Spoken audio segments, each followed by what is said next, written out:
Informate en ecomedios.com. Seguinos en Instagram, @ecomedios. Bienvenidos a Un Zoom sobre la economía. Una hora semanal para recorrer lo más relevante de la economía local e internacional con Enrique Sebach. Información, análisis, perspectivas, invitados. Para que no estés muteado en economía, quédate aquí. Ya empieza Un Zoom sobre la economía.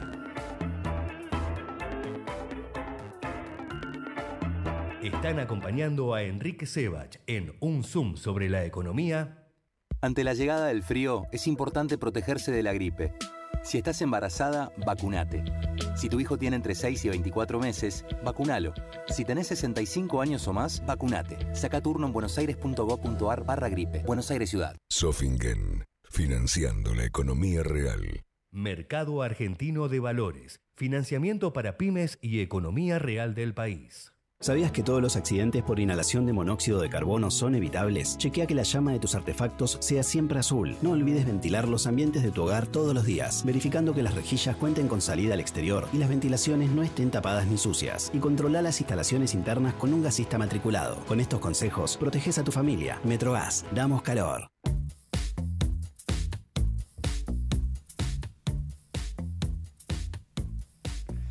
Muy buenas tardes, noches, ¿cómo les va? Bienvenidos a Un Zoom sobre la economía, como todos los martes a esta hora. Yo soy Enrique Sebach y durante una hora vamos a tratar de presentar con la ayuda de expertos, de los que saben, algunos de los temas de la economía argentina, algunas veces de la economía internacional. Bueno, como ustedes saben, ya lo venimos hablando hace mucho tiempo aquí, bueno, no hace tanto tiempo, desde que se firmó el acuerdo con el Fondo Monetario. El acuerdo contemplaba que el Banco Central recuperara reservas. El Banco Central tiene reservas negativas y el diagnóstico del fondo es que, bueno, Argentina tiene que recuperar su capacidad de endeudarse en el mercado voluntario porque tiene vencimientos fuertes de deuda en los próximos años. Una parte la va a poder pagar, pero una parte necesita claramente de el endeudamiento, y un Banco Central sin reservas y un gobierno sin solvencia vinculada con esa falta de reservas, bueno, no es el mejor para bajar el riesgo país y captar endeudamiento voluntario a tasas razonables. El gobierno, lo voy a decir el gobierno en sentido amplio, porque Banco Central, Tesoro ya hoy en día es lo mismo en el sentido institucional de la palabra, se resistía, como ya saben, a comprar reservas, o a comprar dólares, mejor dicho, si el precio del dólar no estaba en el piso de la banda. Lo decía desde el lado del Banco Central, porque comprar dólares desde el Banco Central es, por supuesto, es emitir pesos, y en el piso de la banda se aseguraba que la demanda de pesos fuera genuina. Dentro de la banda, bueno, podía haber algunas dudas y podía tener algunas presiones inflacionarias, y el Tesoro se resistía, imagino yo, para no afectar con su demanda el precio del dólar. Bueno, finalmente se supo que, sea porque coincide con la visita de la misión del Fondo, coincidió con la visita del Fondo Monetario, una negociación con el fondo diciendo, bueno, está bien, voy a empezar a comprar dólares, sea porque hay una demanda del mercado en el sentido amplio diciendo, bueno, empecé a comprar dólares porque al final no te seguís con reservas muy negativas. Se supo finalmente que en operaciones en bloque el Tesoro le fue comprando a operadores, la oferta privada de algunas empresas o bancos que habían tomado deuda en el exterior, tenía que venderlo en el mercado, y en lugar de venderlo en el mercado se lo vendieron al Banco Central. Por supuesto, si uno le quita oferta a ese mercado, que parece ser una demanda sostenida y que lo mantenía en equilibrio ahí en los 1.200 y algo de pesos, si le quita oferta, el precio del dólar subió, y eso fue lo que pasó en estos días. No subió demasiado, digamos un 5%, una cosa por el estilo, y lo importante en ese caso es que el Tesoro recuperó reservas, o mejor dicho, compró dólares, el tipo de cambio subió, y bueno, desde el punto de vista de la tasa de inflación o de los precios, por ahora afortunadamente no pasó nada. O sea, lo que los economistas llamamos el pass-through, el traslado a los precios de algún aumento del tipo de cambio, por ahora es muy bajito, o no se dio en realidad, no se verifica. Lo cierto es que ahora estamos entramos en un periodo en donde cae la oferta de dólares por la cuenta de exportaciones, la demanda de importaciones se mantiene firme, la demanda de dólares, de dolarización o de dólares por parte del sector privado también se ha mantenido firme, veremos en los próximos meses. Y lo cierto es que ahora, para mantener ese equilibrio en el mercado de cambios y empezar a comprar un poco más de dólares, hay una alta dependencia del ingreso de capitales, sea por colocación de deuda del sector privado, sea por estas fórmulas raras de colocación de deuda del sector público, con estos bonos que se colocan se suscriben en dólares, pero se pagan en pesos, los llamados botes. De manera tal que, bueno, ahora vamos a inaugurar una etapa en donde se vuelve más desafiante, en todo caso, el proceso de compra de dólares, el proceso de tranquilidad en el mercado de cambios y simultáneamente el proceso de la liquidez que surge del sistema en pesos, que no afecte ni la tasa de inflación o que en todo caso no haya que usar mucha tasa de interés para que la demanda de pesos se mantenga y no afecte demasiado el nivel de actividad. En ese camino estamos y veremos en ese camino cómo seguimos. Ya tendremos tiempo de analizarlo. Me voy al encuentro de Fernando Navajas, que es economista jefe de Fiel. Para mí, y no solamente para mí, que importa que sea para mí, pero para mí, uno de los hombres que más sabe del tema energético, no solamente en la Argentina, sino en el resto del mundo, me refiero a todo el aspecto regulatorio, técnico, etcétera. Y ya lo saludo. Fernando Enrique, buenas tardes, ¿cómo te va? ¿Cómo estás, Enrique? Un gusto. ¿Me escuchás bien? Sí, perfecto. Un gusto en saludarte y gracias por atendernos.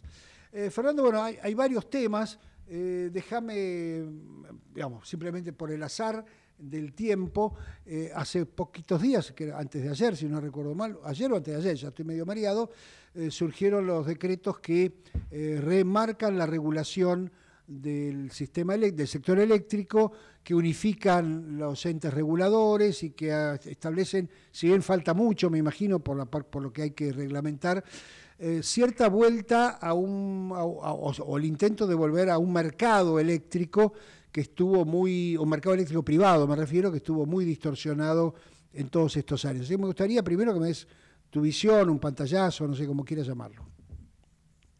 Bueno, como vos decís bien, ayer salieron en el boletín oficial 3 decretos, que son el 450, 451 y 452, que el 452 va camino establece las condiciones para la creación del Ente Nacional de Regulación del Gas y la Electricidad. Antes teníamos el de electricidad que se pronunciaba ENRE, el de gas que se pronunciaba Energas, y ahora este bicho nuevo se tiene que pronunciar no sé cómo, porque como está la R en medio de la G y la E, es R. Entonces, si le hubieran puesto ente regulador a la electricidad y el gas, hubiera sido el ENER. Claro, pero bueno. Podemos llamarlo el del gas y la electricidad, y es más fácil, en gas o algo así. Eso.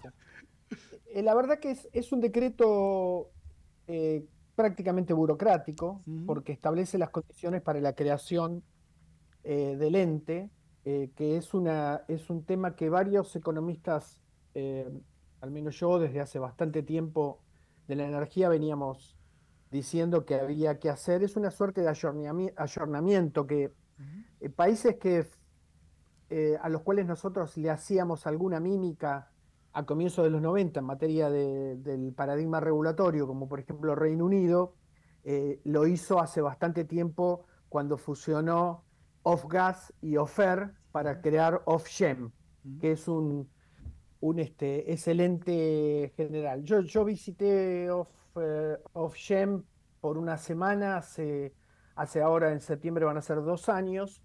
Son unas 1.100 personas que están localizadas entre Londres y Glasgow, porque tienen una oficina descentralizada.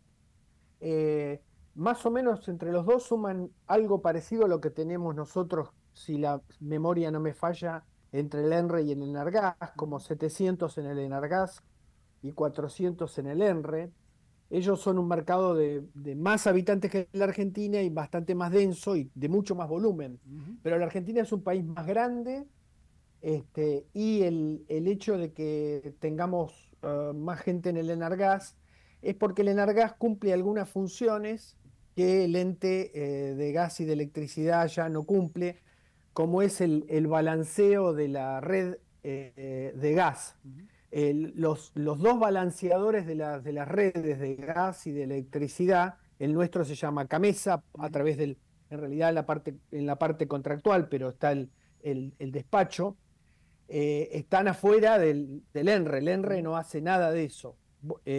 Bueno, el Enargas hace cosas que en Inglaterra las hace una empresa, que es la empresa que maneja la transmisión de gas en una red que es mucho más mallada que la nuestra. Entonces, en ese sentido, los números no dan como para que vos digas, bueno, tenemos 3 veces más de personal, pero creo que algún tipo de ajuste va a ocurrir. ¿Te puedo interrumpir ahí un segundo, Fernando? Sí. Para aprender, simplemente para aprender, porque vos sos el que sabe. A priori yo hubiera pensado que, no sé si tenía mucho sentido la unificación, más allá de los temas burocráticos, digamos, de ahorrar gente, edificios, me imagino, ese tipo de cosas, porque vos me corregís, el caso argentino, el Enargas tiene jurisdicción nacional, o sea, regula la distribución de gas en todo el país, mientras que el ENRE está dedicado a regular Edenor y Edesur, que son 2 empresas del AMBA, digamos, en donde yo hubiera pensado en el contexto no sé si llamarlo ideológico, al menos conceptual de este gobierno, de decir, bueno, escúcheme, si esto es del AMBA, ¿por qué no se lo transferimos a la capital federal y a la provincia de Buenos Aires, que se arreglen con un ente regulador propio, que se pongan de acuerdo en las dos en la jurisdicción y no tenemos que seguir regulando esto? Pero vos, sin embargo, me decís que los que saben de esta historia están de acuerdo con este camino. Por eso te pregunto. Están de acuerdo, claro, no, es cierto, el punto tuyo es tal cual. Nosotros somos unitarios en gas natural y federales en electricidad. Es verdad que el ENRE más o menos maneja un área que representa el 40% de la actividad económica, el 40% de la población, de los usuarios, bla, bla, bla. O sea que hay un sesgo hacia una importancia grande dada por el AMPA, digamos, ¿no? Pero el punto no pasa por ahí. La idea de la unificación tiene que ver más que nada con la convergencia energética, con la transición y la convergencia energética. Es decir, hoy la sustituibilidad que existe entre los diferentes productos energéticos, y sobre todo en lo que se refiere también a gas y en electricidad, porque gas tiene un suministro directo al sistema económico, imagínate, a través de los hogares, las industrias, etcétera, pero una parte muy importante del gas va al sector eléctrico. Entonces, ahí hay una mezcla, y además desde el punto de vista de los hogares, aquellos que son, yo te diría, el objeto prioritario de la regulación de redes, como son estas, están dirigidas a mirar aspectos de monopolio natural o de aquellas áreas en donde el sector público tiene que controlar, y ahí que venga una cuenta de gas, venga una cuenta de electricidad con distintos procedimientos, diferentes formas de hacer las revisiones tarifarias, como lo hemos observado hasta hace muy poco, diferentes tasas de descuento, de costos del capital. Digamos, allá lo que vos tenés es que la gente tiene una sola o una factura que le permite comparar mucho más claramente cuánto paga de los energéticos. Esto no implica que vos vayas a querer unificar combustibles líquidos, porque combustibles líquidos es otra historia, porque es un mercado totalmente competitivo. Entonces, eso va por un lado. Estas que son las redes, hay alguna lógica para la integración. Claro, es cierto también que está el punto que vos decís. tiene que haber, en el caso de gas, vos tenés una coordinación de facto a nivel del territorio nacional, porque eso se maneja desde el Enargas, si bien ha sido objeto de planteamientos a nivel de, porque la presión por federalización en la Argentina existe en todos los ámbitos, ¿no? Uh-huh. En el caso de electricidad te requiere alguna suerte de coordinación, sobre todo porque el mosaico en la parte eléctrica de la Argentina es alevoso. ¿Por qué es alevoso? ¿Por qué es tan fuerte? Porque lo que no es, el mercado eléctrico funciona como si fuera, vos tenés un sistema integrado por el cual hay generadores que generan sistema de transmisión, eso genera un precio de una energía que es entrada y metida a la red y sacada en cualquier otro lado, que vale más o menos lo mismo a lo largo del país, salvo algunos matices en términos de lo que eran antiguamente nodos, pero el problema es que los precios que se paga de la electricidad en los distintos lugares de la Argentina vienen dados por otros costos, que son esencialmente los costos de distribución, en donde ahí tenés un mosaico organizativo, hay empresas públicas, hay concesiones, pero sobre todo también hay economías de escala diferentes, o sea, la densidad poblacional es muy importante. Antiguamente, en la época de la privatización, los costos de Denor y de Sur eran 1/3 de lo que son los costos en el interior, en sistemas que son provinciales, que son más caros, están expuestos a baja densidad, a condiciones climáticas adversas, diferentes, como son las condiciones más normales del clima húmedo de la zona metropolitana de Buenos Aires, y eso genera ese mosaico. Sobre ese mosaico encima hay otro tema, que es la potestad de las provincias y los municipios, por constitución provincial, claramente amparado en leyes, de ponerle impuestos, sobre todo a la electricidad. Y ahí la electricidad tiene una carga tributaria que es asombrosamente alta a lo largo del país. Va desde valores que son bajos, un poquito más que el IVA, imagínate. Todos pagan IVA. El que está en la Quiaca o el que está en Ushuaia o el que está acá.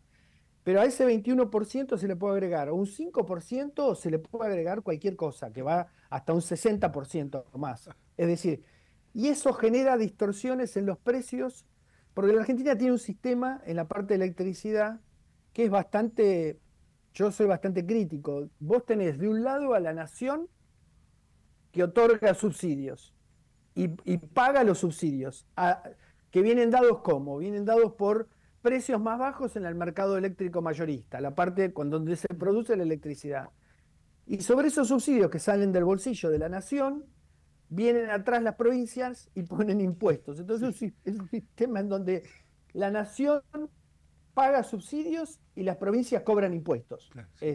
O sea, de alguna manera la nación termina subsidiando el sistema impositivo de las provincias. Tal cual, porque les deja, al ponerle precios más bajos, les deja espacio como para que vengan. Y eso es algo que se perdió en la discusión bajo el argumento bastante usado y exagerado de que, bueno, de que vos subsidiás porque acá tenés los precios más bajos son los de Buenos Aires, son más bajos porque son 1/3 en materia de costos. Claro. Eso básicamente siempre ha sido así. Pero además está el tema ese impositivo. Entonces, es un tema Yo creo que la unificación da la sensación de que uno se pregunta cuando lee el decreto si el gobierno lo quiso hacer por una cuestión de el estilo de reordenamiento burocrático, si vos querés, estatal, como el que está ocurriendo en todos los entes hoy en día, o si lo quiso hacer con una visión distinta. Entonces ahí es donde viene la pregunta, bueno, ¿cuál es el know-how? ¿Cuál es la doctrina? ¿Cómo me cambia a ver, vamos a decir esto. La Argentina antes de los 90 tenía una doctrina en el sector energético. En el año 90 cambió esa doctrina. Hoy, después vino el desastre del intervencionismo y el populismo y toda el control directo, donde se destruyeron los mercados mayoristas, se intervino, etcétera, etcétera. Hubo lo que yo llamo un desprecio, porque se despreció el mercado, se separó la demanda, se separó la oferta, se empezaron a fijar precios de un lado del otro. Ahora estás volviendo a tratar de, como vos dijiste al comienzo, volver a las fuentes. Ahora, pasaron 30 años. Y en esos 30 años, la tecnología cambió drásticamente. El sector energético dejó de ser un sector relativamente maduro, pausado, donde lo único innovador venía dado por las centrales de gas que estaban entrando en ese momento, el cual eso nos vino bien a nosotros, para transformarse en una especie de abanico de opciones tecnológicas, con los renovables, la nuclear, en donde ahora también nosotros estamos replanteando. Entonces la pregunta es, bueno, si vos tenés que 30 años después, estás en medio de una transición energética que hace 30 años nadie la pensaba y hoy todo el mundo está ayornándose para eso. Más allá de que creas en más o en menos en las cuestiones del cambio climático. Si además están las cuestiones de lo que uno llama la crisis del costo de vida en general y del costo de la energía en particular en términos de los bolsillos. Bueno, ¿cuál es la doctrina sobre la cual vos vas a fundar un nuevo ENRE? Y un nuevo ENREC, digamos. Sí. Y después de eso, ¿con qué recursos humanos lo vas a dotar? Porque hay un problema que la verdad nosotros no nos hemos dado cuenta. Pero yo diría que a nivel de lo que es el sector, el capital humano del sector energético en el sector público argentino, estamos muchísimo peor que hace 30 años, al comienzo de la privatización, donde había mucha gente muy capaz en el sector público, que venía del sector privado, también en el sector privado obviamente, pero donde los sueldos en el sector público podían llegar a ser tales que vos atrajeras gente. Yo no sé, ahora van a formar el ENREG, ¿a quién van a traer lo que yo llamo patriotas? Para que vayan los patriotas. Ahora, Fernando, o sea, bueno, ya entendí la postura.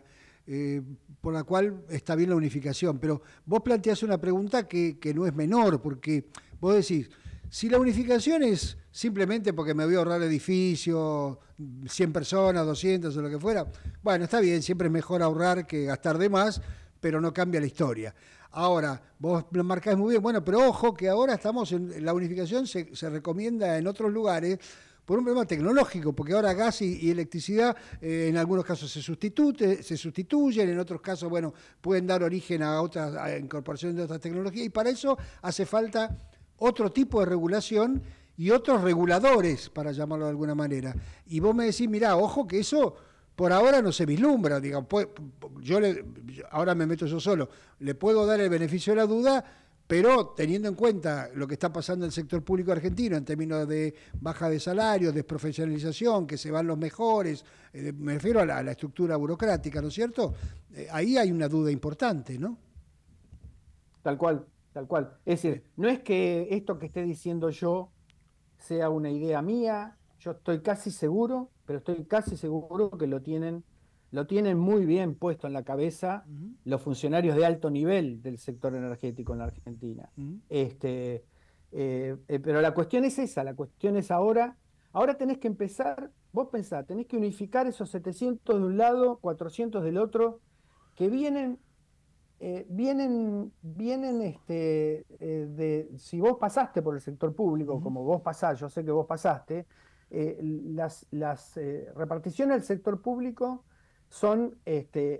tienen su capital humano que está formado por varios vintages, o sea, tapas de geológicas. No, y además, te diría, complementariamente, son islas culturales, digamos, ¿no? Exacto, en donde vos juntás dos islas que estaban, digamos, diametralmente lejanas, y armás un continente nuevo, digamos, ¿no? Exacto.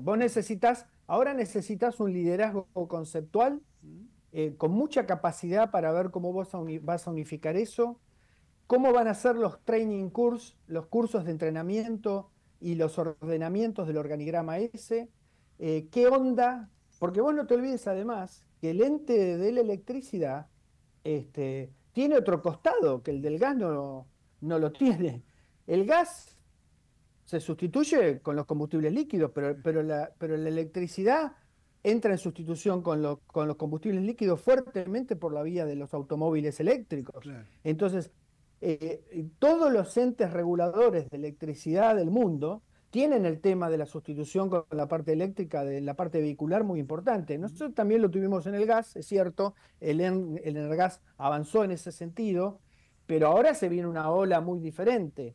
Entonces, digo, Macana, necesitas ponerte las pilas porque es un desafío bastante importante y eso involucra muchísimas más tecnologías que las que había en la época en que nosotros empezábamos a mirar, vos o yo, mirar las privatizaciones de los 90, donde la cosa era vos tenías la producción hidroeléctrica, todavía la tenés, no es desdeñable, es alrededor de un 30% de la oferta eléctrica argentina, y tenías la producción de electricidad térmica, en donde ahí era combustibles líquidos que estaban siendo sustituidos por gas, después de lo que yo llamo la revolución del ingreso del gas al sector eléctrico y al sector gas y al de transporte, etcétera, etcétera. O sea que es un tema, yo te diría, bastante importante. El decreto 452 obviamente no tiene por qué decir nada de eso, porque no tiene que ser un decreto a los efectos de decir, mirá, no,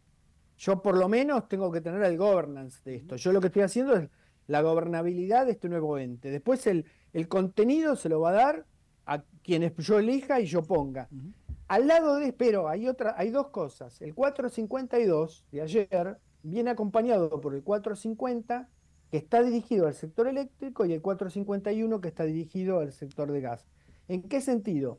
El 450 involucra modificaciones a dos leyes críticas del sector eléctrico, que son la 15.336 de energía eléctrica. Es una ley de 1960, pero que fue acoplada en la época de las privatizaciones, en los 90, con la 24.065, que es la ley de electricidad que arma todo el aparato regulatorio. Pero entre las dos más o menos tenían armado el sector eléctrico, y lo que has hecho ahora es has hecho modificaciones a ambas leyes. Y después el decreto 451 hace lo propio con la ley 24.076, que es la de gas, que la ayorna también, o sea, la prepara. En ambos casos, en muchas dimensiones que antes no estaban, es decir, perfecciona un poquito más la cuestión de las exportaciones y cómo vos vas a tener en cuenta, pero sobre todo le da bastante más libertad. En ese sentido, ambas leyes son... Yo me acuerdo en su momento pasaron por el escritorio de varias personas. Yo en su momento, puedo decirlo sin ningún problema, lo charlé con Federico Sturzenegger cuando él estaba asesorando a Patricia Bullrich en las leyes. Me llamó porque quería hacer un ping-pong conmigo y con otros economistas de Fiel, Santiago y Daniel, con la cuestión de la parte eléctrica, la parte de regulatoria, la parte de gas. Y entonces han surgido cosas. Luego, cuando empieza este gobierno, viene Rodríguez Chirilo. Rodríguez Chirilo tenía un atributo que, además de ser muy bueno en la parte legal, porque era abogado, venía de estar fogueado 20 años en el sistema eléctrico español. Entonces, conocía la cuestión eléctrica a la perfección. Hoy tenemos una buena conducción, yo creo que a cargo de la Secretaría de Energía, tanto María del Carmen, que la conozco bastante, como González, que no lo conozco tanto, son buenos. Pero, de nuevo, vuelvo sobre las dos personas que están en los entes reguladores son dos patriotas. Imagínate, lo que yo digo, bueno, llegaron los patriotas, se hicieron cargo. Pero ahora hay que conseguir más patriotas, qué sé yo, no sé, habrá que... Te hago la última, Fernando, para liberarte. Esos dos decretos, sobre todo el de electricidad, tratan de, como vos marcaste recién, incorporarle nuevamente más libertad de mercado al mercado, valga la repetición, la redundancia, eléctrico, con la posibilidad de comprar y vender entre generadores y distribuidores, etcétera, y con un plazo determinado de adaptación. ¿Ese es el camino que hay ahí en el mundo o también son 30 años después?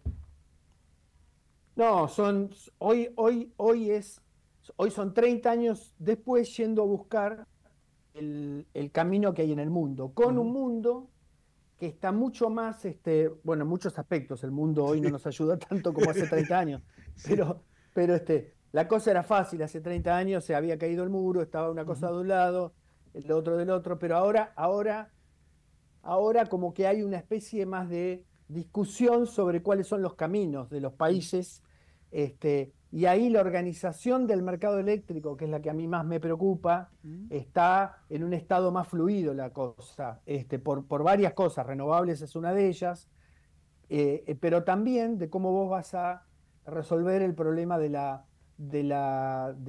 los costos del sistema y de la volatilidad del sistema.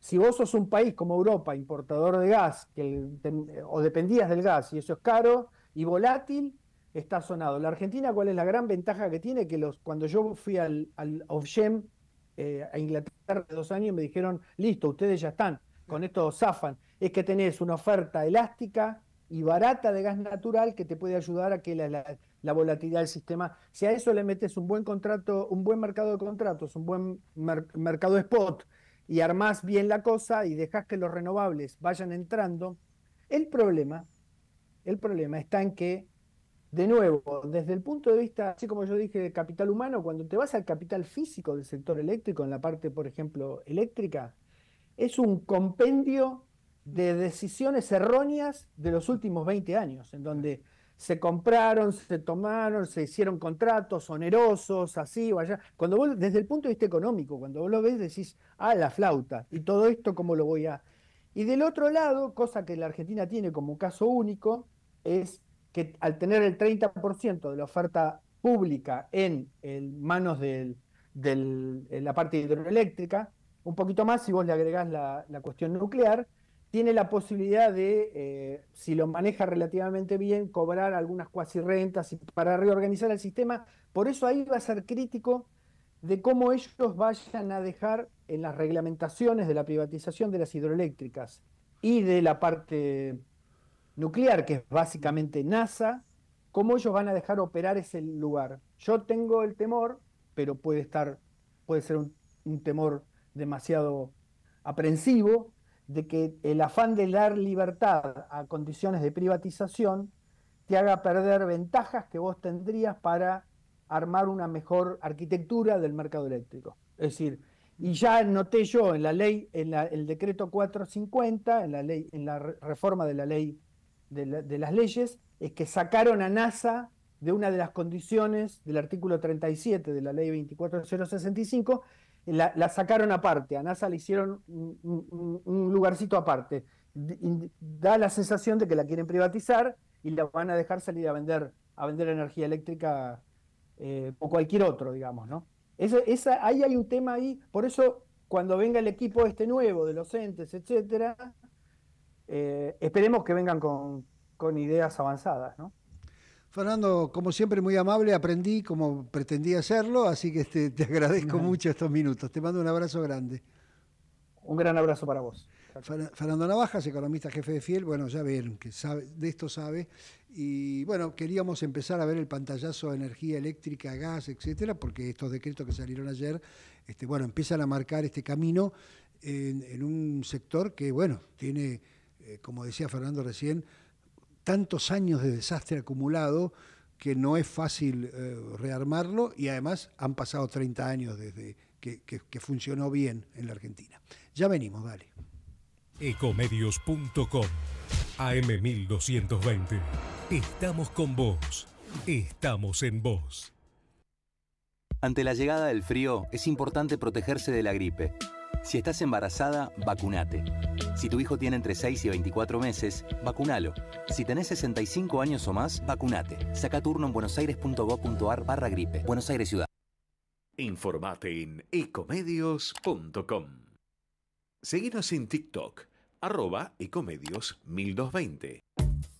Toda la economía local e internacional en una hora semanal. Un Zoom sobre la economía. Todos los martes de 19 a 20 horas. Ecomedios, AM 1220.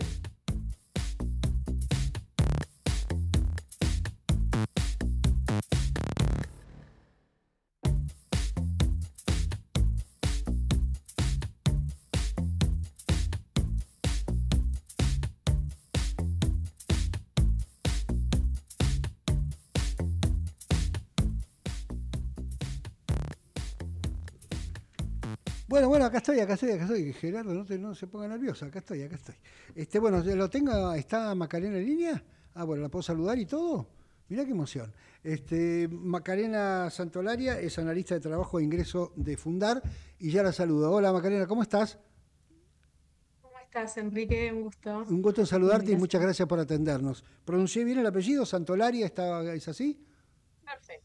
Mira qué bien. Perfecto. A veces se confunden, pero ahí salió bien. Bárbaro, muchas gracias. Bueno, cuando te contacté te decía que había leído tu nota en el Clarín Económico del domingo, que plantea un tema que a mí, que a mí me preocupa hace mucho y por lo tanto me gustó.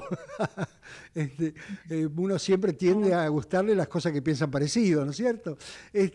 Porque claro, lo que vos planteás en ese artículo, ahora vamos a ir a los detalles, empezás a mirar el tema de la inteligencia artificial incorporada a un país que necesita un shock de productividad. O sea, el drama que tiene la Argentina de estas últimas décadas es que, por distintas razones que no vamos a repasar ahora, pues nos quedamos sin tiempo, Argentina ha dejado de usar la palabra productividad, y en un momento en donde tenés una macro que empieza a ordenarse, que tenés un tipo de cambio más bajo, donde todo tira porque el sector público hace un ajuste, etcétera, si no lográs aumentar la productividad, estás en un problemón, y ahí es donde aparece el tema de la inteligencia artificial, no ya como un fenómeno que va a terminar con el mundo, sino que no lo sea, a lo mejor sí, con un fenómeno más práctico, ¿no? Más maleable. Entonces, primero te pregunto, yendo a esto último, si estás en el bando de las,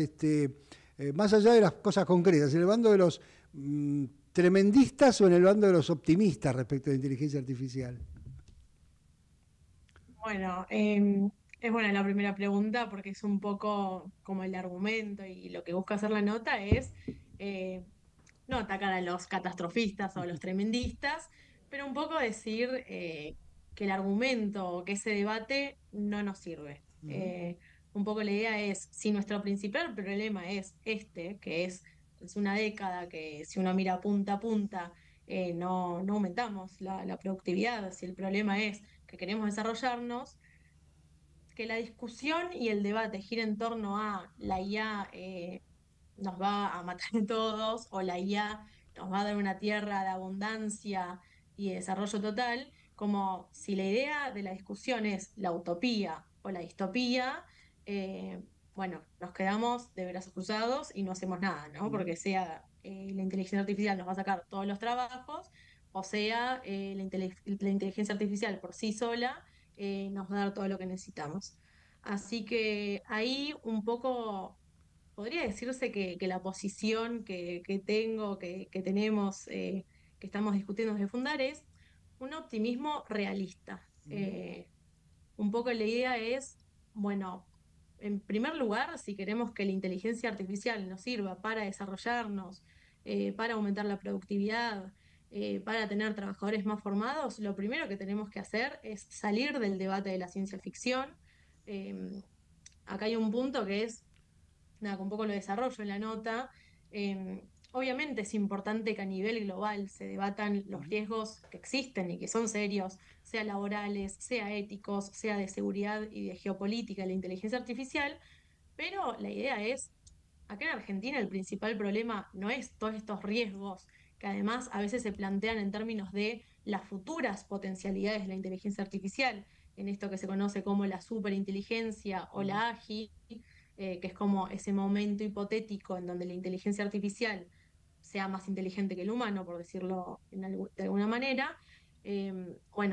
Esos debates en Argentina principalmente deberían estar centrados en que no se está implementando lo suficiente en el sistema productivo, justamente para aumentar la productividad de los sectores. Sí, digamos, lo que vos decís... Anticatastrofista, realista, y algunos días optimista, algunos días más pesimista, pero sí salir de la ciencia ficción y del catastrofismo. Sí, lo que vos planteás es, es como nos pasa en otras cuestiones. La verdad que sin ser antipatriota, la Argentina sentada en esos foros de geopolítica o yo participé de los foros del G20, imagínate, de esos foros, la verdad que, digamos, nuestra voz puede ser escuchada, pero hasta ahí y no mucho más, y es mucho más importante que podamos ver cómo nos metemos en esta historia. Yo sigo mucho, no sé si bueno, ahora no podía poder decirte los nombres, pero un grupo de economistas canadienses que han trabajado mucho en cómo se incorpora la tecnología nueva, en este caso la inteligencia artificial, a la vida diaria, digamos, ¿no? Y vos planteás ahí tu artículo, bueno, que Argentina tiene, por empezar, poca adopción, o por lo menos una adopción relativamente baja de inteligencia artificial, y esto lo hago, lo digo y lo pregunto simultáneamente, poca incorporación como sistema, digamos, ¿no? Porque yo puedo usar, qué sé yo, alguna herramienta de la inteligencia artificial para ciertas cosas, pero no he cambiado mi manera de funcionar alrededor de ese sistema. Yo hace muchos años, cuando recién salía el celular, hacía el ejemplo del teléfono de línea del celular, digamos, ¿no? Yo tenía en mi casa, bueno, vos digamos, lo habrás visto en alguna foto antigua, ese teléfono a disco que se usaba cuando yo era chico, y de pronto me encontré con un teléfono que tiene, bueno, todas las cosas que tiene un teléfono celular, no los smartphones, pero ya un celular. Y yo usaba los dos de la misma manera, digamos, no había cambiado mi forma de mezclarme con esa tecnología de una manera más eficiente. ¿Cómo hacemos para meternos ahí? Bien, bueno, buenísima esta pregunta también, porque ahí hay un tema por un lugar tenemos la discusión sobre cuánto se está adoptando la inteligencia artificial, es decir, cuántas empresas están adoptando inteligencia artificial, y hay una segunda pregunta que es importantísima, que es, bueno, pero ¿qué tipo de inteligencia artificial estamos adoptando o para qué uso estamos usando IA? Y ahí sí, el dato que cito en la nota es la del BID, que quizás como la encuesta más seria que se realiza en América Latina sobre adopción de tecnologías, que dio en 2023, igual es hace ya 2 años, así que naturalmente va a ser más alto hoy, pero dio 14%. Eh, Así que sigue siendo relativamente bajo, igual en otras encuestas de la región es bajo, como tampoco uno cuando hace las encuestas, ahí es donde se da cuenta efectivamente de que ante esta narrativa de todos estamos usando inteligencia artificial para todos los usos productivos, bueno, cuando uno va a encuestar efectivamente a las empresas, cuesta a veces encontrar ese 100% que aparece en la narrativa.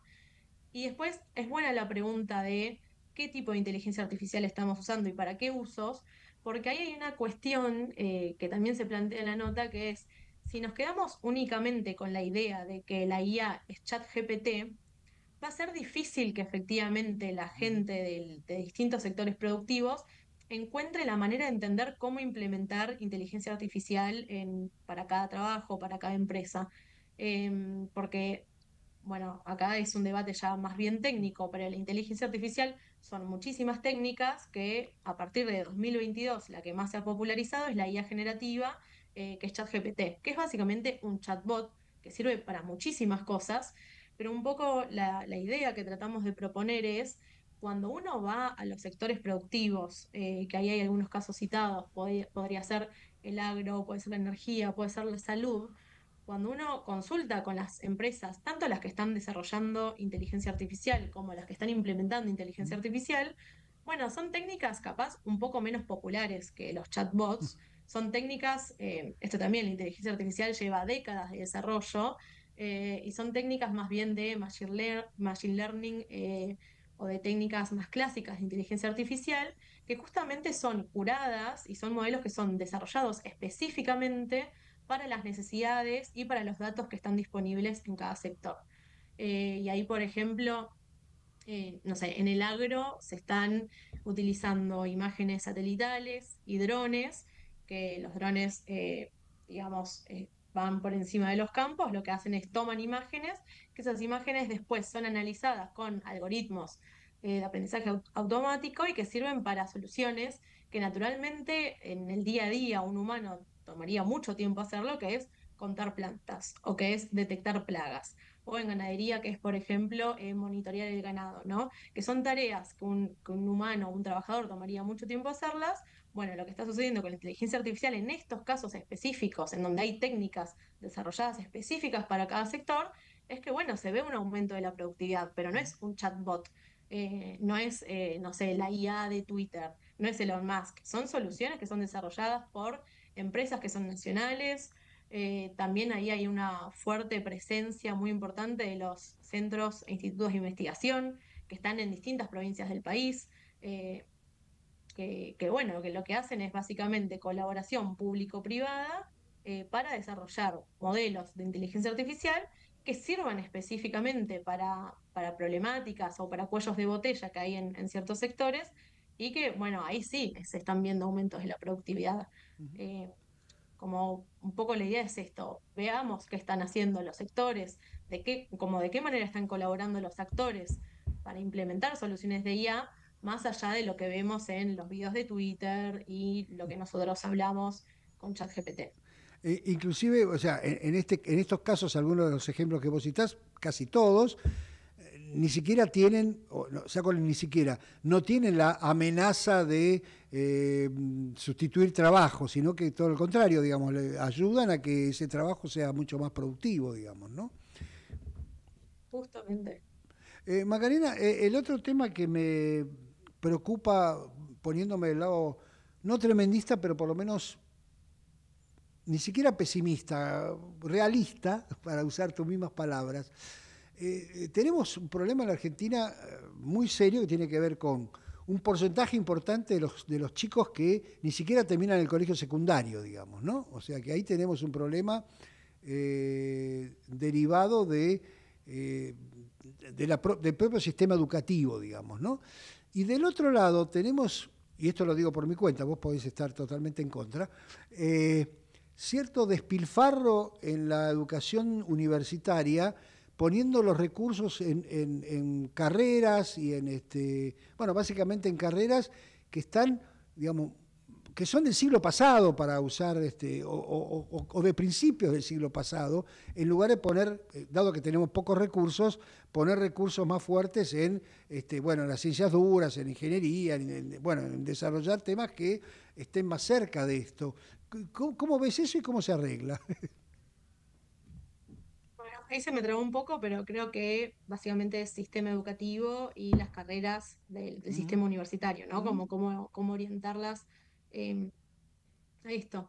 Bueno, ahí es, yo la verdad en lo que es educación y trayectos universitarios específicos sobre IA, me excede, hay gente que sabe mucho más, eh, pero sí es, digamos, todo lo que es la inteligencia artificial en el mundo, en las ramas de las ciencias de la computación y la informática, hay un montón de carreras hoy que quizás, bueno, uno se dice ingeniería en sistemas, se necesita un trayecto especializado, específico sobre inteligencia artificial para hacer el salto y que esos graduados puedan especializarse en inteligencia artificial, pero digo, no estamos muy lejos de hacer ese salto. Creo que ahí un poco la cuestión es más coordinación de actores, quizás ahí es clave, bueno, el financiamiento, lo que conocemos, la universidad pública y sobre todo los centros de investigación que existen, el sistema científico-tecnológico que tiene nuestro país, en donde hay muchos graduados de carreras del mundo de la ciencia de la computación e informática,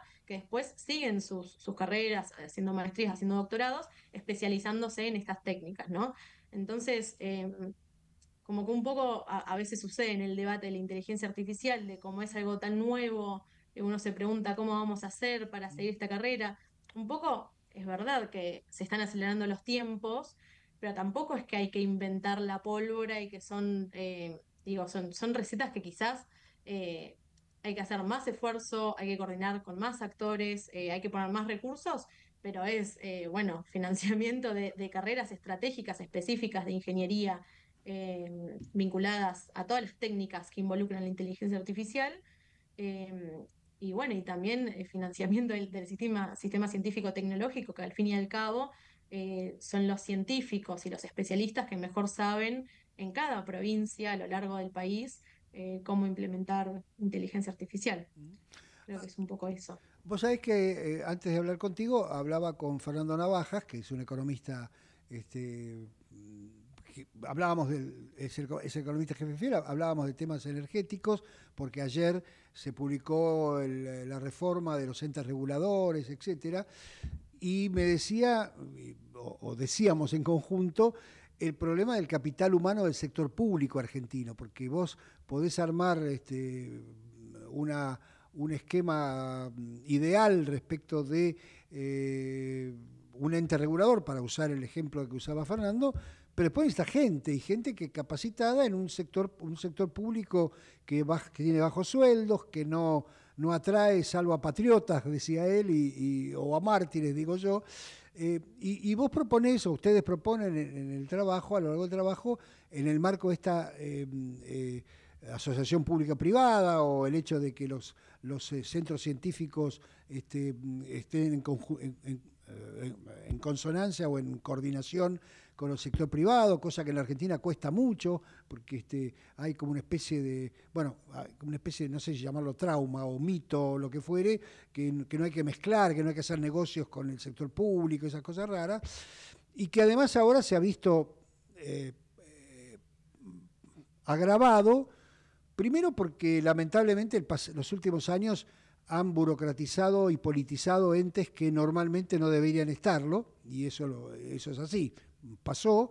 Y segundo, porque a raíz de esto, o no solamente a raíz de esto, hay una concepción por parte del gobierno de que todo eso hay que desarmarlo. Entonces, acá hay, yo diría, un triple desafío, porque tenés el desafío del sector privado, el desafío del sector público, el desafío de no convertir un ente útil otra vez en una burocracia que no funciona, ¿no? Totalmente. Creo que es un debate complejo en donde nosotros quizás la postura es, estos centros tienen que existir, uno después tiene que preguntarse qué gobernanza uno le da, para qué fines, qué tipo de burocracia tiene, pero un poco ahí para separar como en usos y fines, en lo que es adopción de inteligencia artificial, un poco lo que planteamos, acá hay una nota muy interesante de Daniel Yankelevich, también de Fundar, que lo que plantea es, deberíamos tener un centro de inteligencia artificial que funcione como el INTA, ¿no? El INTA es un organismo que es público, que entra dentro de estos organismos que han sido desfinanciados y reestructurados en el último tiempo, de hecho creo que fue la semana pasada, que funciona muy bien.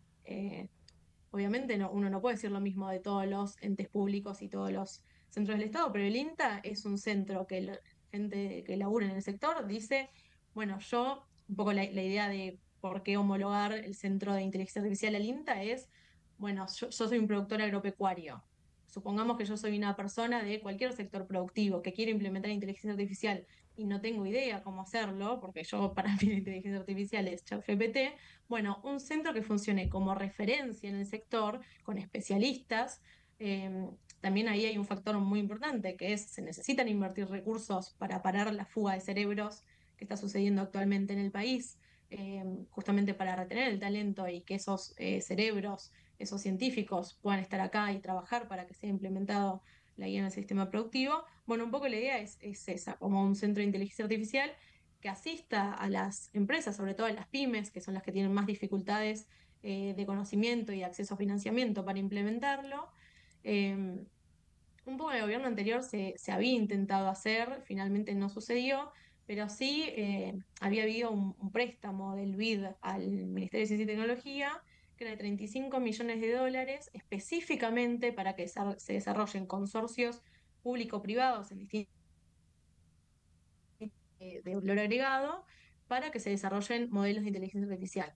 Bueno, esto es la historia que acabas de narrar, ¿no? Como eso iba a suceder, finalmente después el préstamo quedó descontinuado, los proyectos quedaron truncos, esas colaboraciones, esos consorcios que había entre actores del sector privado y público y de centros de investigación, bueno, finalmente quedaron en la nada. Y eso, todo eso es solo adopción de inteligencia artificial, es decir, cómo promovemos la adopción. Creo que después hay una segunda punta que es, más allá de cuánto adoptamos inteligencia artificial, cómo promovemos el desarrollo de la inteligencia artificial, ¿no? Como en qué lugar de la cadena global de valor se inserta Argentina. Y acá, bueno, vinculado un poco con el entrevistado anterior que hablaba de energía, hay una primera etapa de lo que podría llamarse la cadena global de valor, que también es un trabajo que hicieron los compañeros que están en el equipo de inteligencia artificial de Fundar, que un poco dice, bueno, hay una primera etapa que podría decirse que está basada en materias primas, que es los centros de datos, ¿no? A nivel global se está buscando muchísimo financiamiento y lugares para la instalación de centros de datos, justamente porque la inteligencia artificial demanda de muchísima infraestructura física y además estos centros de datos necesitan de muchísima energía. Por un lado, energía para abastecerse y al mismo tiempo de agua limpia para enfriarse, porque son centros que se calientan. Entonces, acá está habiendo una estrategia por parte del gobierno muy fuerte de, bueno, queremos ser el tercer hub mundial de IA mundial en inteligencia artificial, y para eso la estrategia que se está tomando actualmente es la de la instalación de los data centers, que se está mirando a la Patagonia como el lugar para instalarlos, y a la energía nuclear como la energía primera que se optaría para abastecer de energía estos centros. Y un poco la postura es como, está bien, o sea, tenemos que hacer eso, tenemos que atraer inversiones a la Argentina, está buenísimo que promovamos que se instalen centros de datos siempre que sea en cuidado del ambiente y de las comunidades de la Patagonia. Después hay un montón de otras etapas en la cadena global de valor de la inteligencia artificial que son de muchísimo más valor agregado que data centers. Y ahí tenés, bueno, justamente todas las capacidades de investigación, de desarrollo y de ciencia que tiene la Argentina, que obviamente si están desfinanciadas y si hay fuga de cerebros, va a ser difícil que la Argentina se inserte en esas etapas de mayor valor agregado en la cadena global. Ahora, bueno, si hay una mayor inversión, si tenemos un centro, si retenemos a los talentos y a los científicos que se están yendo, podemos intentarlo. Como tenemos una industria del software y de servicios informáticos en Argentina, algunas estadísticas de algunos años decían que era el tercer sector exportador de la Argentina. Bueno, tenemos capacidades y potencia en esos sectores. ¿Por qué no aprovechamos y apuntalamos todo eso que tenemos para volcarlo a etapas de la cadena global de valor de la IA que sean de mayor valor agregado? Un poco esa postura. Perfecto, te agradezco mucho, Macarena. Cuando decías lo de fuga de cerebros, me imagino que no pensabas en la China Suárez que se fue a Turquía, ¿no es cierto? Te agradezco mucho estos minutos, ha sido muy útil y he aprendido bastante. Te mando un beso grande y saludos por allá. Muchas gracias, Enrique. Gracias. Chao. Nos vemos. Nos vemos. Bien, nos vamos. Si podemos salir de la niebla, nos vamos. Gerardo, gracias por todo. Gracias a ustedes por estar del otro lado. Nos reencontramos en una semana. Chao. Acompañaron a Enrique Sebach en un Zoom sobre la economía. Ante la llegada del frío, es importante protegerse de la gripe. Si estás embarazada, vacunate. Si tu hijo tiene entre 6 y 24 meses, vacunalo. Si tenés 65 años o más, vacunate. Saca turno en buenosaires.gov.ar/gripe. Buenos Aires Ciudad. Sofingen, financiando la economía real. Mercado Argentino de Valores. Financiamiento para pymes y economía real del país. ¿Sabías que todos los accidentes por inhalación de monóxido de carbono son evitables? Chequea que la llama de tus artefactos sea siempre azul. No olvides ventilar los ambientes de tu hogar todos los días, verificando que las rejillas cuenten con salida al exterior y las ventilaciones no estén tapadas ni sucias. Y controla las instalaciones internas con un gasista matriculado. Con estos consejos, proteges a tu familia. Metrogas, damos calor. Fue una producción de Tatooine para Ecomedios AM 1220.